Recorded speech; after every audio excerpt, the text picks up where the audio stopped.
Thank you very much. It's so nice to be here, actually. I usually do these really dark presentations about my work. There's no other way to do them. These stories are very dark. And just being in this beautiful setting in Key West, I just feel like I'm going to try something a little bit different. I'm going to still talk about the work that I do and the research that I do, but I'm not going to be getting into the topics of the books so much.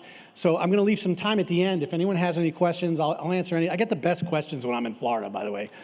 So I'm really looking forward to that part more than anything. I've heard already some of the questions coming to the other authors, and I'm very encouraged by this. This is really a great crowd. So in keeping it light, some people say, well, you know, why do you always work in Florida? I think the last 3 projects I've done have been down here in Florida. Each of them take about 5 years to do. So I'm constantly down here, and people always wonder, like, why do you stay in Florida so much? Like, why is Florida?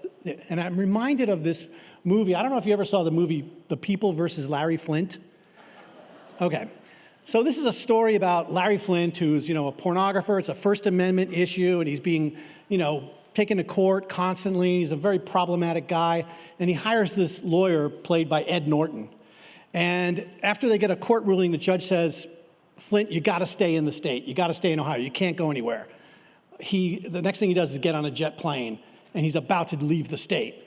And Ed Norton shows up at the airport, and he says, I'm done with you. I have to quit. I can't take this anymore. I just don't want to be your lawyer. I can't do it.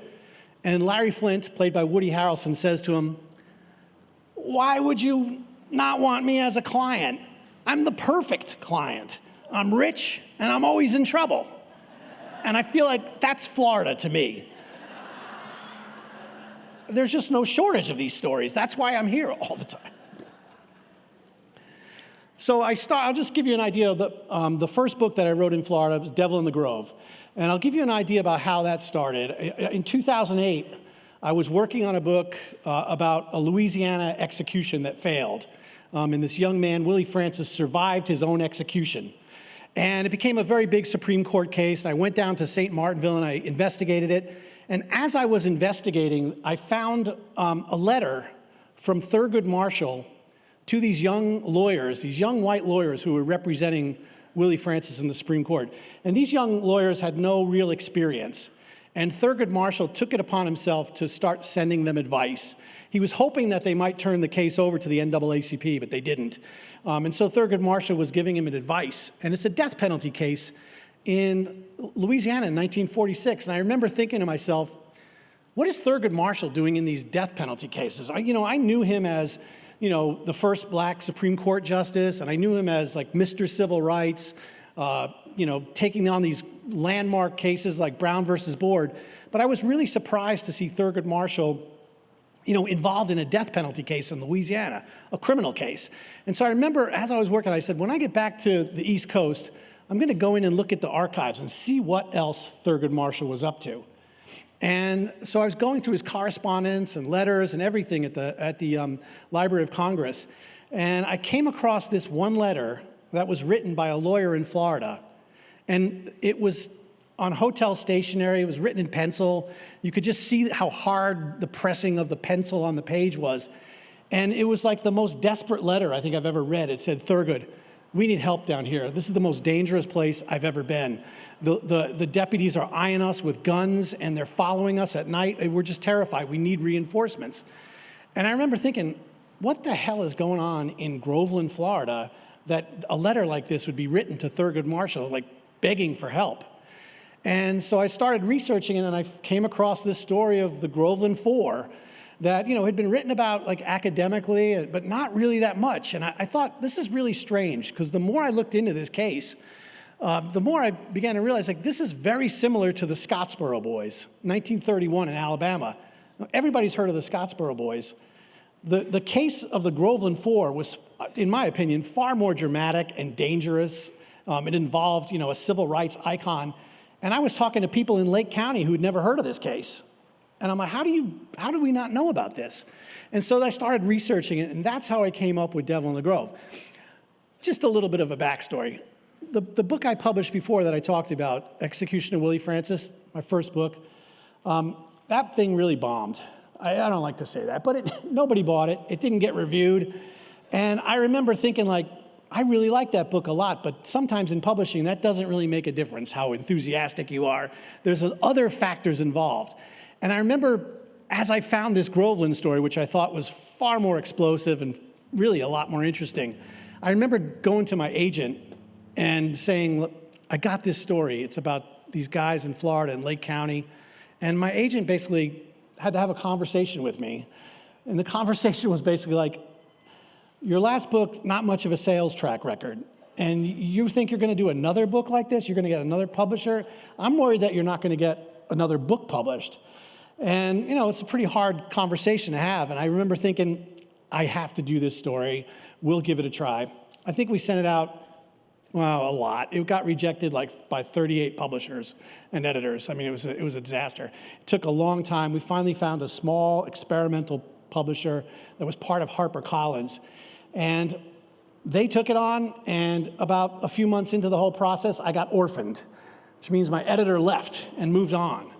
And so now my second book was really kind of shaping up to be very much similar to the first book. No longer have an editor. You don't have that in-house enthusiasm. They passed me off to basically a 22-year-old editor who just started. I was the first book she'd ever worked on. And I remember she was saying, like, I can't believe I'm just out of college. I'm working with a real writer. And I'm like, are you sure about that?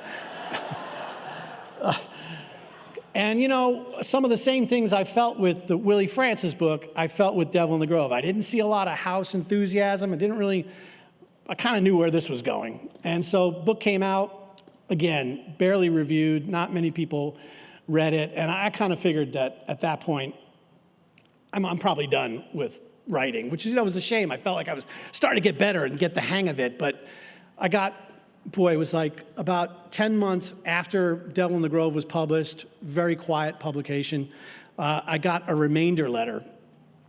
For authors that are here, they know what that is, or they're lucky if they don't. But it's basically saying that, you know, your book sold so poorly that we're about to pulp it. But you can buy copies at $1 a pop. It's like a last-minute thing to get books that nobody wants. You can at least get the boxes in your house, I guess. So I got that letter, and that was pretty much, I think, the kiss of death. And so I was down in Florida with a friend of mine who was an engineer, and we went out and played golf, and we were having like these midlife crises. He just got laid off from an engineering job, and I figured I'd just published my last book. I'm done.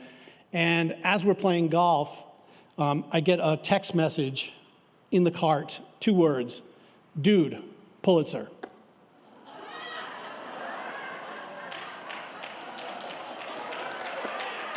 Yeah. And so I think if you're a real writer, you probably know when the Pulitzers are announced. That was not on my radar, okay? I didn't know anything about this. So I look at this link, and I click it, and I remember it said, Adam Johnson has just won the Pulitzer Prize for his novel, The Orphan Master's Son. And I remember, I was referring that to some of my friends. That's why they're telling me Adam just won it. The next sentence, for nonfiction, Gilbert King, Devil in the Grove. And I literally thought that my friend was playing a joke on me, and he did a fake news story to rub it in my face. And so I put the phone down, and I said, what, I'm an asshole to do that to me. I'm like vulnerable. So we're playing. All of a sudden, my phone just started blowing up, just one after another. And I'm with my friend Joe, who I grew up with. And I'm like, Joe, I guess it was real because my phone is not stopping. And he's like, put it down, we're playing golf. So we're going along and playing, and I'm trying to I'm hitting him into the woods. It was a nightmare of a round. I couldn't focus. And finally, we got to like the 7th hole, and I said, Joe, I got to take this. It's the New York Times. And he goes, tell him you already subscribe.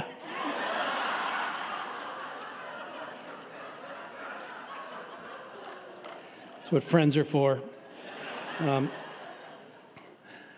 But interestingly enough, you'll probably remember this day. The Pulitzers are announced on April 15th, usually every day.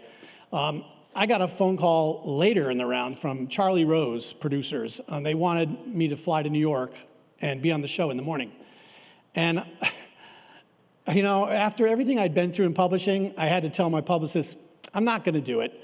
I'm speaking at the Villages, and I'm showing up. So I got a standing ovation at the Villages the next day. But if you remember, that day was the day of the marathon bombing in Boston.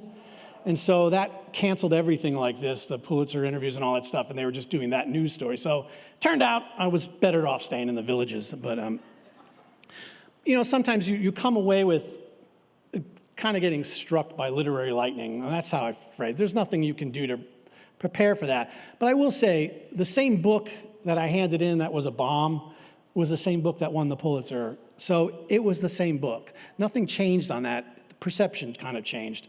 And, I remember having this distinct thought, because I used to work in publishing, I know this. You get a sense of where things are going, what kind of like hype or what kind of, and there was nothing for this. So I knew that it was pretty done, and I knew that I probably wouldn't get another chance to write a book.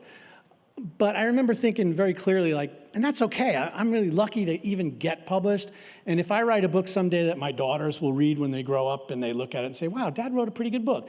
Honestly, that was enough for me.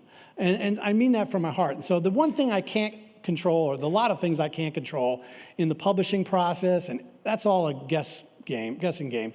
The one thing I could control was the words on the page, and that's the sort of message I like to tell people. You do have control. You have that page, that blank page in front of you, and again, the same book that is about to be pulped and didn't get reviewed is the same book that won these prizes. So that's the one thing I try to say when you try to talk to, especially other writers, like how do you replicate that? You can't.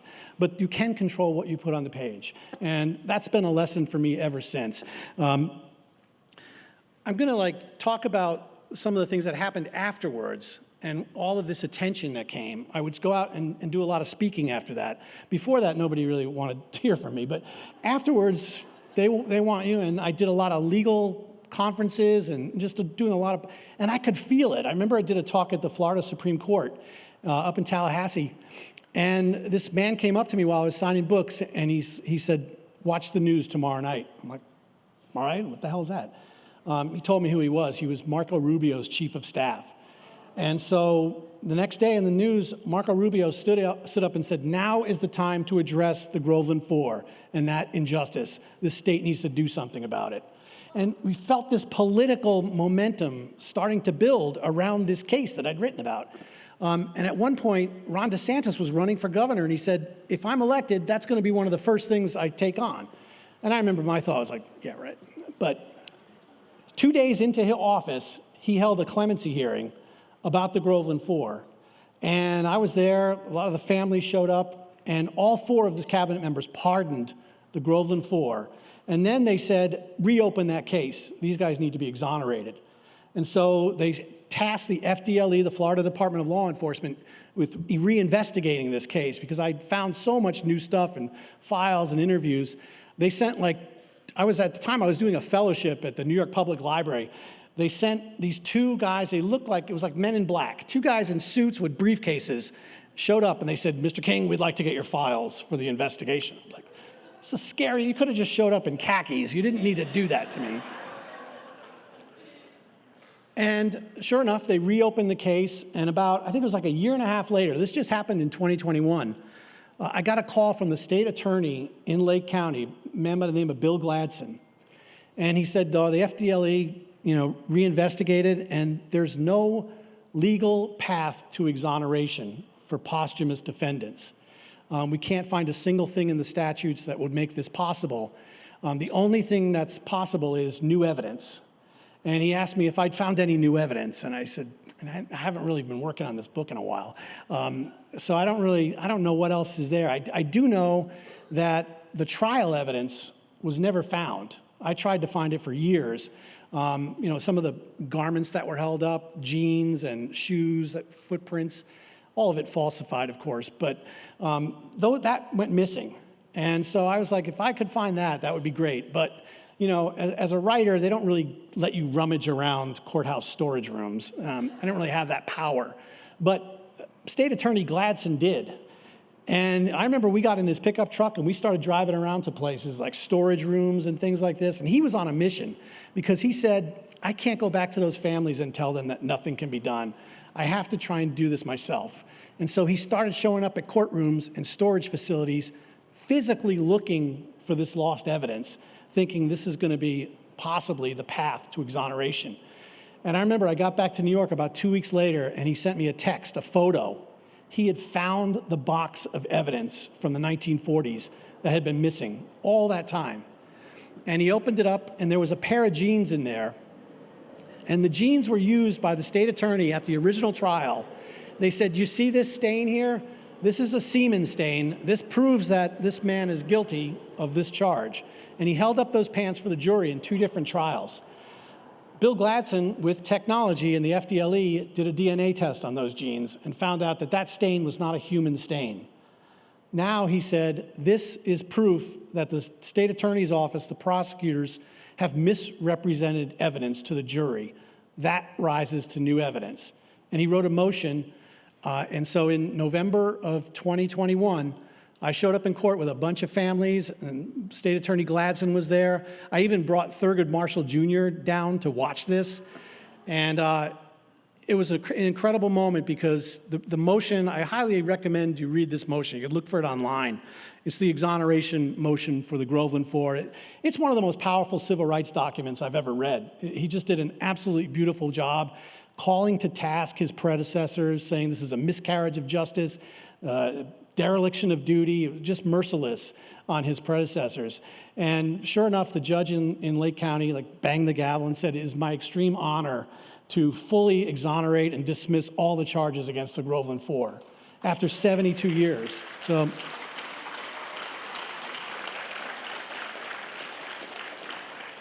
So, you know, this is one of the things that I've been focusing on a lot with my writing. It's just trying to inspire people with these kind of stories that grab you, obsess you in a way, make you angry. Because a lot of times there's not a happy ending. And I feel like if you're not going to make people happy with these endings, make them angry. And that's pretty much what happens in a lot of these criminal justice stories that I work on. One of the things I did the very first book talk I did was in Groveland. I don't know what I was thinking. I just thought it might be a good idea to start in Groveland. And I got to Groveland, and I really had some second thoughts as soon as I got there. And I remember walking to this community center, and I'm thinking, you know, this will be an okay one if nobody shows up. I'll be all right with that tonight, because I'm kind of nervous. I don't know what I was thinking to go right back in the heart of Lake County, where this story took place, where it's very likely that there's going to be people in the audience who are related to people in the story, and I'm going to feel really awkward about this, especially when I'm talking about the sheriff and all the things he's done that, you know, horrified the people of Lake County for decades. And I'm thinking, now maybe nobody's going to show up. As I'm getting closer, I see one of those boxes on the newspaper stands, like sitting there, and on the very first page, it's a picture of me saying, author here tonight. You know, like, oh, now everyone knows, okay. And so I get closer, and I'm starting to see, like, everyone's milling around. The parking lot is really full. I'm like, oh, there's people here, okay. As I got a little closer, this woman comes running out to me, and she goes, Mr. King, I just have to stop you before you go inside. I hate to tell you this, but I feel like I have to tell you this. We've had 2 death threats called in on you tonight. I'm like, that's my first book talk, you know, my heart. And you know, I'm just sitting there listening to her, and she says, but you don't have anything to worry about. We called the Lake County Sheriff's Department. They're coming over. Literally had a deputy, an armed deputy, standing behind me the whole time. It was not the easiest way to cope with that. But what happened at that talk was something that's happened to me a lot in Florida, and I find that they're kind of magical moments. Afterwards, I was signing books, and I see this man coming up to me, big white cowboy hat, big belt buckle, he's probably in his 80s, and he just comes sauntering right over to me, pulls out his business card, and sticks it right in my face. And all I can read is, Sheriff of Lake County. And I'm like, oh, no. And he pulls me aside, and he says, I was on Sheriff Willis McCall's staff. You got all that right. It was worse than that, though. He says, there's one case in Lake County that nobody wants to write about, and I don't know why you wouldn't want to write about it, but we framed a kid, a mentally disabled kid, for a sexual assault that he did not commit. And I can tell you exactly how we framed him. And so I remember the next day I met with him in his pickup truck. at his driveway. And he's just telling me the story about, and it was one of the worst stories I think I've ever heard in Florida. And I'll just give you an idea of what it was about. In the 57, I should say, there was a very wealthy family in Lake County, citrus barons. And the husband was away, the wife was home with the 3 little kids, and in the middle of the night, she was sexually assaulted, and she reported that she was sexually assaulted by a black man. And so Sheriff Willis McCall knows exactly what to do. He's been through this before. He goes into the little town of Okahumpka and rounds up dozens of young black men and basically just starts interrogating them, keeping them in jail. And then it goes quiet for a week. And apparently the husband comes back in town. And the next thing you know, they release all the black suspects. And there's a white, mentally disabled teenager by the name of Jesse Daniels who's being charged with this crime. And this kid lived in the neighborhood, extremely nonviolent type. He slept in the same room with his parents because they were worried that he might, get up in the middle of the night. And so he was there with them the whole night. It didn't make any sense to the parents. They know he didn't get involved in this. They said he was basically a 17-year-old kid with an 8-year-old mind. And so they end up framing this kid. Now, to the woman's great credit, the one who was allegedly sexually assaulted by Jesse Daniels, she refuses to go along with this. She says, I'm not doing this. This is a lie. And she backs away from the case. So what do?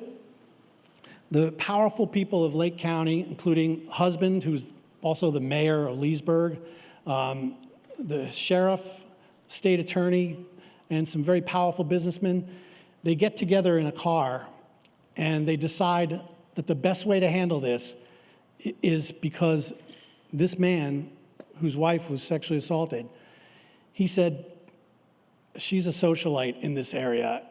I can't have it out there that a black man has touched my wife. What are we going to do about this? And so they get together and they change the race of the attacker so that she doesn't become a pariah in this community, having experienced this real event at the hands of a black man. And so they change it so it's a little more socially acceptable. This actually happened in 1957. One of the reasons I know this is because there was a reporter by the name of Mabel Norris Reese who was really focused on this story. And she knew something was wrong. She thought there was a conspiracy like this, but she couldn't really prove it. I was going through some documents, and I'll just tell you how I got these documents. Sometimes you got to get a little lucky in this kind of work, and one of the ways I got lucky in this particular case was that I got a Facebook message from a guy, and he goes, I just read Devil in the Grove, and I thought it was fascinating, and my friends were telling me I had to read it because they knew I did work in Lake County at the time. I said, what'd you do? And he says, I was an FDLE agent, and I was investigating Willis McCall. In fact, I arrested Sheriff Willis McCall. And I said, that's absolutely fascinating. I'm working on a new story set in Lake County. I would love to talk to you about it. And he goes, what's the name of the case? And I said, it's the Jesse Daniels case. And he said, that's the most fascinating case I've ever worked on in my entire life. I was the lead investigator on that case. And I said, well, I got some bad news. I went to the FDLE to get the records, and apparently they were all destroyed in a flood in the 70s. So none of them exist anymore. And he said, I kept all the records in my garage because I wanted to write a book about this case someday, but you can have them. And so I drove out to Pennsylvania, Western Pennsylvania. He met me in the courthouse, and I just copied every single one of his documents. As I'm going through that, I find a document that basically has an FBI informant in there. And he basically was a guy who was in that car when they were discussing this conspiracy to change the race of the attacker. And he testified to it before a grand jury. And so it was now a real document. And I remember just thinking, that reporter, Mabel Norris Reese, she was all over it. She just couldn't prove it at the time because she didn't have access to these documents. I was able to get my hands on them years and years later, but she was right about this story. And she stayed on this story for 14 years and ultimately got Jesse Daniels free and exonerated. It was all by this woman, Mabel. And so that's pretty much what the next book I wrote, Beneath the Ruthless Sun, is about. Mabel Norris Reese and this young attorney who decide that they have to correct this injustice, and they do, and they just work at this for years and years until they're finally able to prove it. One of the interesting things about Mabel, Mabel had passed away in the 90s, so I met her daughter. And her daughter, experienced a lot of things growing up in Mount Dora, the desegregation of the schools. She was very much involved in these issues. And I said, did your mom save any of her files? And like anything, like the newspaper doesn't have them. I just can't find anything. Does she have anything? And she said, no, my mother kept nothing. I said, not even. She was like corresponding with, Martin Luther King Jr. She had these relationships, and she didn't save any of her correspondence or anything. I said, nothing. We never found anything. I was really depressed about that because I was told from this former sheriff of Lake County, he said, nobody's going to talk to you about this case because it involves powerful people. And I said, all right, I've heard that before. But as I was looking into it, it was true. And as I was trying to get my hands on, Mabel wrote probably 100 articles about this case in the local Mount Dora topic. And so I said, all right, well, if she doesn't have her files, I'll show up at the Mount Dora library. They supposedly had all the records of the newspaper. The archivist went in. I said, I'm just looking for the years 57, 58. That's when she covered the story the most. She said, we have everything in leather-bound copies. She went back, she came back out to me, and she said, that issue is missing. It's gone. And I started thinking, that whole thing about people don't want this story talked about, that was in the back of my head. She said, don't worry about it. We microfilmed it. It's at the University of Florida library, so it's up there at least. Went up to the University of Florida's library. That reel of microfilm was missing. I don't know what to do at this point. Honestly, this is I don't have anything from Mabel, and now these articles are all gone. How am I going to write this? About a month later, I got a call from the daughter of Mabel who said, my mom passed away, and we were just going through her attic, and I found a hat box, and it has a lot of files in there. She said, it's about this thick, about this big. She took a picture of it and sent it to me. And I said, I'll come down tomorrow. And I went down there, I opened it up. Every single thing in that box, it wasn't her Martin Luther King correspondence, it wasn't the work she did on the Groveland Four. Everything in that box was the Jesse Daniels case. That was what she decided to keep. And I just felt like that was sort of an answer, from the heavens. Mabel was writing this story, but she never got to the whole truth of it because she couldn't get access to the files. And that's when it became kind of a personal thing. I'm going to finish what Mabel started because I can get access to those files. And sure enough, Mabel was absolutely dead on. And the amount of danger that she faced in her life, she was basically run out of Lake County by the sheriff. They did everything. They poisoned her dog, threw a steak with strychnine. They bombed her house twice. Defaced her offices. The last thing they did to her was the sheriff walked around Mount Dora to all her advertisers and basically threatened them, said you cannot advertise in the Mount Dora topic. And that ruined her. She had to go to work for the Daytona News Journal after that. But working on these stories, I want to talk about the research a little bit and about getting lucky because, in Florida, some of the people in my stories, even though they happened 60, 50, 70 years ago, some of them are still alive. And not only was Evie Griffin, the former sheriff who hated Sheriff Willis McCall, he was able to talk to me about this case and how they tried to frame Jesse Daniels. And he's telling me things like, we showed up, we knew he played guitar, so we took the guitar picks and brought him over to the victim's house and put him in there. Well, they were doing this. This is normal in Lake County, this kind of corruption. And he was telling me everything. Then he said to me, maybe you ought to talk to my partner, but I'm not too sure about him. He's up in Tallahassee. And so I started calling him. And he was just like Evie. He was telling me things I couldn't believe he was telling me. And every once in a while, he'd say something that he probably shouldn't have said to a writer. And I would hear his wife in the background say, Tom, don't tell him that. And every time I called, that was just like the mantra in the background. Tom, stop talking. And so it was kind of hard. He wanted to talk. So one day I said, I'm going to show up. He lived in an apartment outside of Tallahassee. And I showed up, and his wife wasn't there. He told me that his wife had had a fall and she was in the hospital. And so he started talking to me. And the first thing he wanted me to know was that he wasn't just a deputy with the Lake County Sheriff's Department, he was also in the Klan. And he said, what we couldn't do through the criminal justice system, we did at night with the Klan. And he started telling me stories about his life, and he would often start stories like, the first N-word I killed was 1952. And he would start stories like that. And, you know, after listening to him, I was able to go back and find references to these cases that were completely unsolved. One of them the FBI looked into and just couldn't find enough evidence.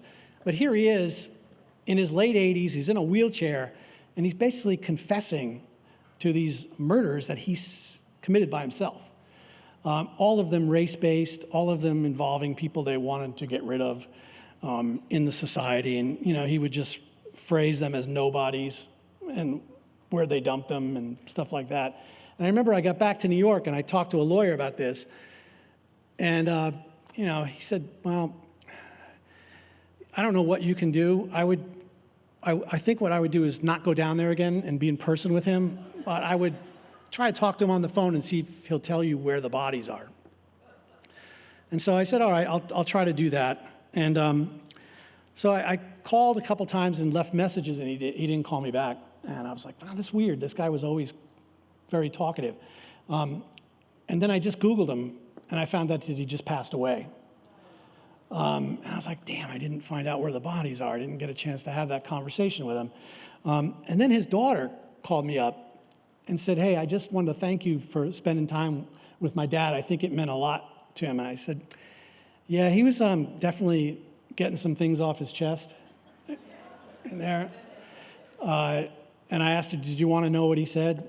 And she said, no, I'll just read the book. I don't really want to know. But she said that he was definitely knew he was dying and he wanted to just get this stuff off his chest. And why he picked a writer, I don't know. But I'm really grateful that he did, because a lot of what I was trying to write was that linkage between law enforcement and the Klan. It was always there. You know, we knew the people were interchangeable. It was very easy to discover this stuff, but I never had the inner workings before. Somebody telling me exactly how they did things and, you know, how he got the bombs to bomb Mabel's house. I mean, he was very much involved in all of this stuff. And so these kind of interviews are just extraordinarily powerful. They feel like you're, you know, stepping into a movie in a way. There's these very visual stories. People are talking and you're recognizing the names if you spend a lot of time, and it's kind of mind-blowing to hear this. One of the other people that I interviewed for this book was another one that I kind of was putting off to the last minute. There was a rumor going around, Mabel was writing about it, about this particular case, and the man whose wife was sexually assaulted, he was not away on business. He was actually having an affair with a woman. And so that's the reason she was out of town. It started these rumors like, were they in this together? Did they maybe try to get rid of her? What was going on there? But it was all rumor. I couldn't find any documentation of it. But I filed a Freedom of Information Act request, and I got the FBI files on this.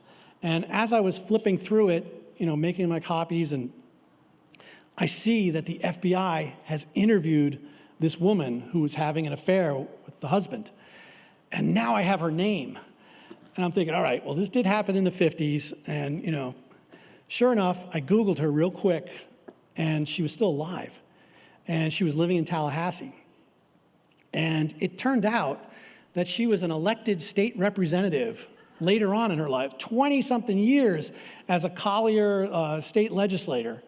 And she'd done all these remarkable things for the environment in the 70s and, you know, the women's movement. And she was just a very powerful and really effective legislator. And now here's this guy, me, who's not going to be talking about the environment and not going to be talking about women's rights. I want to ask her about this affair that she had that the FBI questioned about her. And I remember breaking that news to her on the phone and just hearing this audible gasp, like, that's what you want to talk to me about? And I was like, yeah, I just, you were there. I found it in the FBI report, if you wouldn't mind. And she basically confirmed that everything in the report was true, that they were not involved in hiring somebody. That was what the FBI was investigating. If she had any transactions or payoffs to anybody around that time, and they were totally clear. She was completely cleared.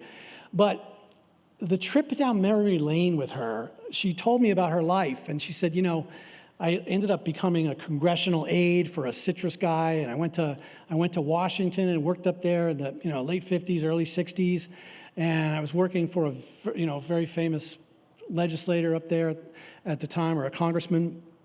And then I came back, had my own career, ran for office, and she's telling me all these things, and she's reminiscing about her times in Washington, and it was just getting ready to hang up and say goodbye to her and thank her for everything, because it was really an imposition to get her to talk about this part of her personal life, and she was very graceful about it.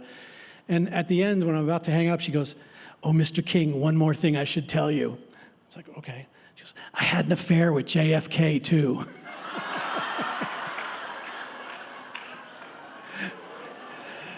And it was all true, all checked out. She was talking about the date and how it happened, and I was not expecting that, I'll tell you that.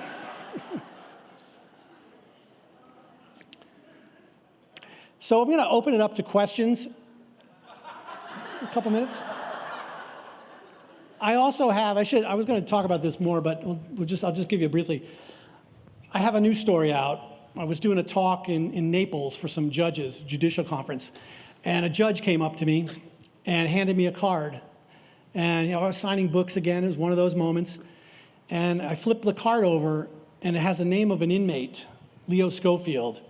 And it says, "Not just wrongfully convicted, he's an innocent man."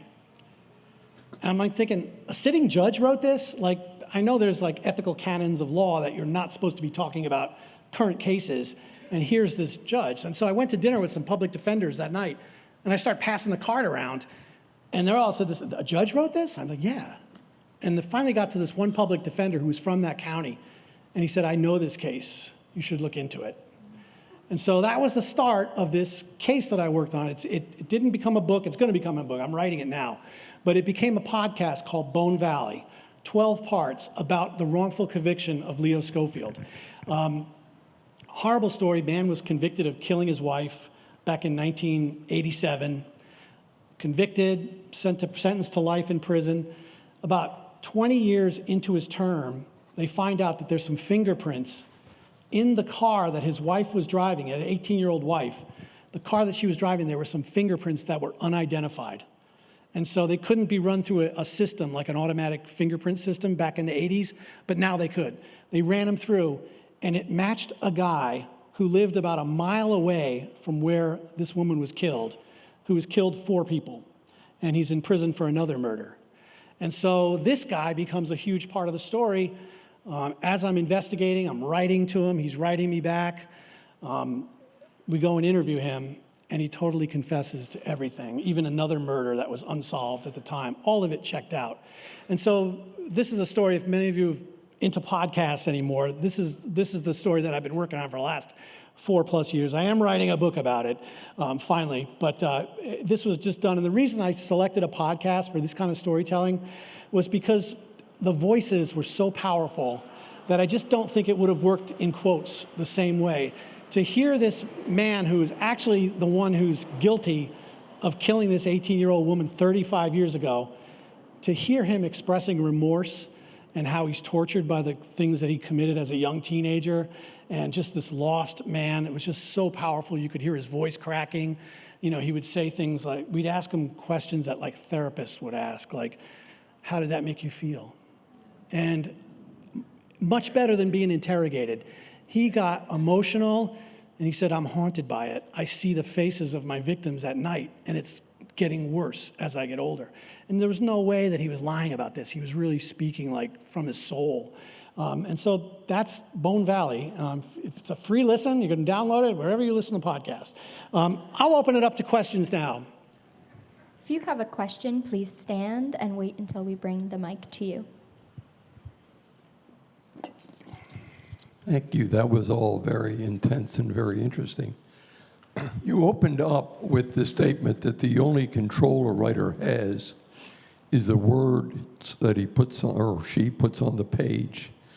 And I was wondering, for the aspiring writers here, could you give us an example of where you had a particular struggle and how you exercise that control? Yeah, I mean, and I'm probably a lot different from other. I feel like when I start these projects, I don't feel like a writer. I really do, like, the character I'm in my head is like this old grizzled detective, and I'm gonna find this shit out, and I'm gonna talk to everybody, and then when I get back, I'll just tell that story. The writing to me is a struggle. That's the hardest part of the job, is the actual writing. I actually love the investigative stuff. That's the stuff I never want to end. And it turns out, this is just sort of true for me. Each one of these projects take about 5 years for me, just coincidentally, I guess. But it's 4 years of research and that 1 year of writing. I'm a pretty fast writer, actually. 1 year of writing is, because obviously once you start writing it, you go, oh, I got to go back and do this. I don't know what happened here. There's a month. I don't know where I'm at. The investigation stuff is what keeps me alive. Just finding things out and just talking to people who know the story, who just trying to sort of get it from them, get my hands on records. I think I'm just like an over-optimistic person. I just feel like the stories are there. They exist somewhere. Somebody knows it, or there's a document that has it. And one of the things I've learned over the years with this, when I was trying to get my hands on the NAACP's legal defense files, this is a private law firm, basically. You can't give them a FOIA, a records request, and they don't respond to that. There's attorney-client privilege, and it was my understanding that no writers had ever seen the NAACP's legal defense fund files at the time. I just kept persistently hammering them, saying, I just need this one file. I'm not trying to do a large scope. I don't want access to your files. It's just this one Groveland case. And I think I did this for 3 years, begging them. And finally, they relented, and they said, give Gilbert the file. And I remember I got an extension on Devil in the Grove because they were giving me these files. And I knew now, instead of just working from the FBI files and witnesses and doing the law enforcement side, now I had the defense side. Now I could sort of be a fly on the wall while Thurgood Marshall and his lawyers were trying to do this case. And I remember like this moment where I was like, I know the files are down at the Library of Congress, and now they're going to give them to me. And I was like on my way up by Amtrak to go down to Washington, and I remember just thinking to myself, oh shit, what if they confess to the crime, and I've spent 4 years on this? What if I find something in there that's going to change my story, And that was a real concern. I thought about that. Attorney-client privilege, there might be a memo in there. Well, turned out there was nothing in it. These men were definitely innocent. But I did have that moment where I was like, oh no, what? Somebody from the New York Times told me this. He said, don't know too much. He said, it's like, the New York Times told me that. But that was one of those moments, yeah. We have a question here. Gilbert, what I want to know, I think your books are brilliant and expose so much of what has made us for good or for ill. But to what extent do you think these structures that allowed the Groveland Four to be railroaded, lynched in some cases, or the idea that being sexually assaulted by a black man was so horrendous it would just destroy lives? Okay, that's 70 years ago, almost. How are we still living in that world to some extent? Yeah, that's a great question, Diane. A lot of people ask me that, a similar question. I'm going to sort of pivot to that because I think this is important. I remember when I was at that talk in Groveland, when the sheriff came up to me and all that stuff happened, which actually turned out to be one of the great nights because I think I ended up staying like 3 hours into the night because people wanted to tell their stories. Some of them were little kids and they remember the incident, and they wanted to know more. They're reading, and it was really interesting, and they got to talk to each other.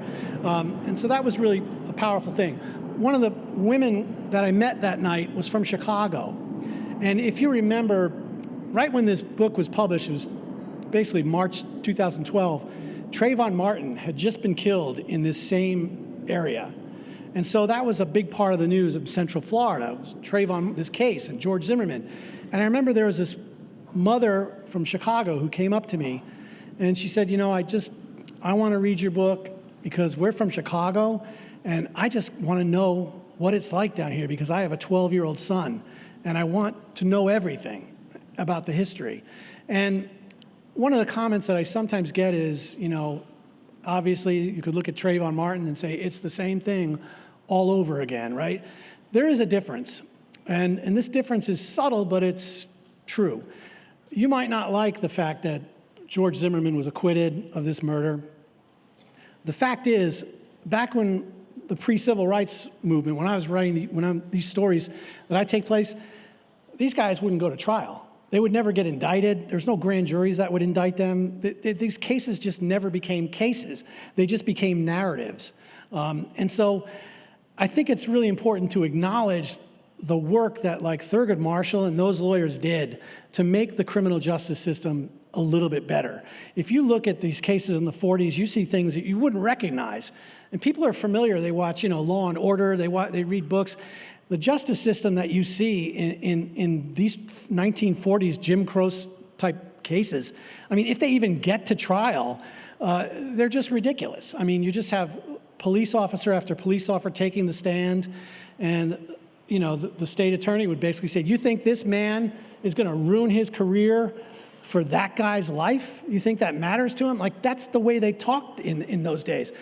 Back in the days, coerced confessions were legal. That had to become a Supreme Court case to make coerced confessions illegal.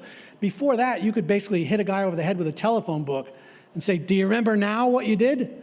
And that would be a legal confession. And so these are the steps that were taken by these civil rights lawyers in the pre-civil rights era that have made this criminal justice system better. Definitely not perfect. We see this all the time. But I do want to acknowledge the work that those civil rights, before the civil rights movement became the 1960s and Martin Luther King and protests, these lawyers didn't have the right to protest. They were basically practicing law in the Wild West. When you see it in these stories, they're being chased out of town after the trial. Lawyers, the Klan is chasing them. What were they doing? They were practicing law. And this was the offense. So I like to really make that distinction because you see a lot of things that still happen. Obviously, you can't talk about criminal justice in America without talking about race, and that clearly plays an impact in everything today, but it is a little bit better. And I want to give a little bit of a shout out to Florida because, I do beat up the criminal justice system in my work in Florida. And prosecutors, they don't come out looking so great a lot, but, prosecutors read my books. I've had many of them come up to me and say, look, we're the first line of defense. We're the ones that stop these cases from happening. And so they take that responsibility seriously. Basically, if you're a writer like me, you're going to find the most extreme cases, the ones that were wrong. But that's what you're going to write about. But I can say, Florida has made efforts in these cases to not only pardon, but exonerate when there's a gross injustice. And I think it's important. It's not going to bring people back to life who were killed, by law enforcement in this story. But the families of these victims were absolutely gaslighted. And the narrative became the sheriff's narrative, the town's narrative, and that carried the day for decades. And when I talk to the families of the Groveland Four, they say the same thing. We just want our name cleared. We have to live here. We just want people to know that our men were innocent, that they didn't do what they were accused of. They weren't seeking money or kind of compensation or anything besides just clearing the name. That's how important that was. And so I see it today, even with Bone Valley in this case with Leo Schofield. This is a man who was being kept in prison, perfect record in prison. He's a leader, multiple college degrees. You couldn't ask for a better inmate. He's been in prison for 35 years. Every 3 years he comes up for parole, and the only reason they've kept him in prison was because they said he hasn't shown any remorse for the crime that he committed. He has a claim of innocence. That's the one thing he cannot do. And he's had plea deals that he's turned down. He could have been out of prison decades ago, but he will not lie about this. And so he was getting rejected time and time again. When Bone Valley came out, people were listening. One of the guys who was listening was the chairman of the Criminal Justice Committee, a senator, a Florida state senator.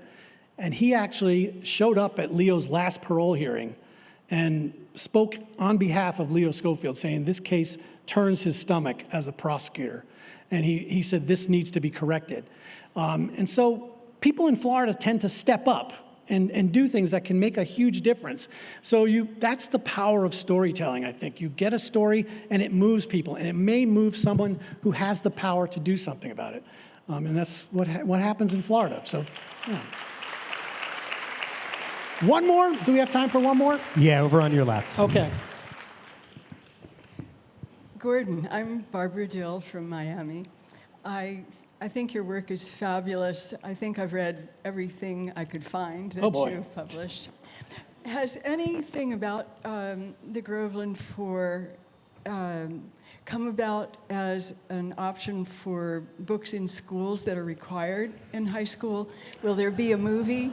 And my last question is, what do you know or sense about the life of the Ku Klux Klan now in Florida? Yeah, I'll address the first part of it because that one's really dicey. I don't think, for some reason, I feel like there's an aura over Devil in the Grove. I don't think it's going to get banned because Ron DeSantis pardoned them. So I don't think I get on those lists for maybe that reason. I have heard, I think personally, there could be a version for children, even though this is an extraordinarily violent story.